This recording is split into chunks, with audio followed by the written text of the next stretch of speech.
Hello. मागच्या व्हिडिओमध्ये आपण विलगीकरणाच्या दोन पद्धती पाहिल्या होत्या. पहिली होती निवडणे आणि दुसरी होती चाळणे. निवडण्यामध्ये आपण आपल्या हाताच्या बोटांचा वापर करून दृश्यमान अशुद्धी निवडून काढतो आणि चाळण्यामध्ये आपण आकारमानाचा फायदा घेतो, जसे की पिठापासून गुठळ्या वेगळ्या करणे, आणि ज्यामध्ये आपण चाळणी या साधनाचा वापर करतो.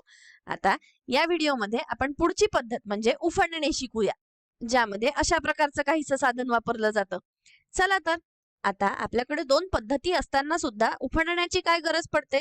तर समजा मिसळलेली अशुद्धी ही एकाच रंगाची असेल, एकाच आकाराची असेल, पण वजनाने वेगळी असेल, तर त्यावेळेस आपल्याला उफणणे कामात येतं.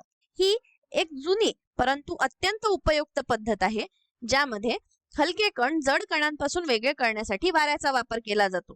हलके कण जसे की टरफले, काड्या आणि पाने हे कोणत्याही धान्यामधून, जसं की तांदूळ, गहू, मटार किंवा घेवडा, जे जड असतात त्यामधून वेगळे करण्यासाठी उफणण्याचा वापर केला जातो. आता ही प्रक्रिया कशी काम करते? तर उफणण्यासाठी किंवा पारंपरिक उफणण्यासाठी सूप या साधनाचा वापर केला जातो, जे काहीसं असं दिसतं. हे सुपाचे विविध प्रकार आहेत. चला तर ही प्रक्रिया कशी होते ते बघूया. पहिले म्हणजे सुपामध्ये धान्य गोळा करणे.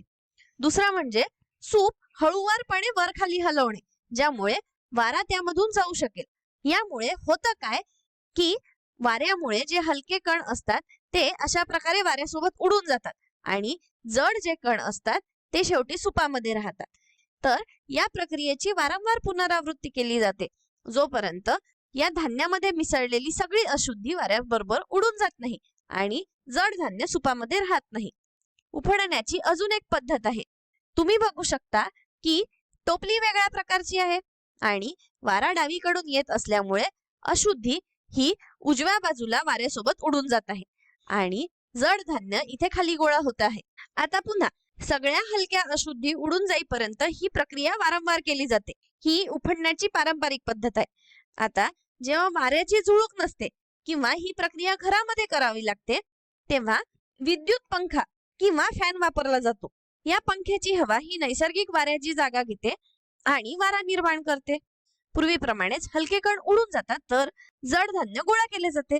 थोडक्यात सांगायचं तर उफणणे दोन प्रकारे केले जाऊ शकते. दोन्ही प्रक्रिया तुम्ही या व्हिडिओमध्ये पाहू शकता आहे.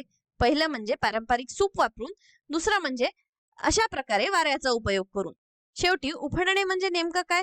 तर हलके कण जड कणांपासून वेगळे करण्यासाठी वाऱ्याचा वापर करणे. जसे की हलके कण जसे की टरफलं, काड्या किंवा पाने यांना जड कणांपासून वेगळे करणे किंवा जड धान्यापासून वेगळे करणे, जसे की तांदूळ, गहू, मटार किंवा घेवडा, जे या प्रक्रियेच्या शेवटी या सुपामध्येच राहतात. ही प्रक्रिया अत्यंत प्रभावीपणे धान्याची स्वच्छता करते. या व्हिडिओसाठी इतकंच. धन्यवाद.